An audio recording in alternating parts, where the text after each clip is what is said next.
All right, here we are with Jimu the robot. We finally got the app. I'm hoping that's the correct app. Okay, go ahead, start messing around with it. Let's see what we can get out of this. Assemble your robot in the build section. You can't do anything there. It says skip, so maybe we can skip it after we're done looking at this. Operate your robot in the control section. So step by step. Test new robot actions in the action section. And program your robot in the coding section to make them smarter. Visit the Learn area to complete fun coding lessons and challenges.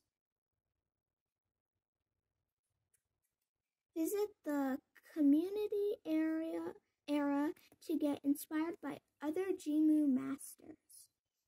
All right, let's see what happens when you get to the area. Finally, visit the Create section to see some fun jimu robot projects or begin your own. Enjoy your jimu adventure. Awesome. In the next video, we're going to press start and see if we can finally see where the robot gets builded, how to assemble it. There you go.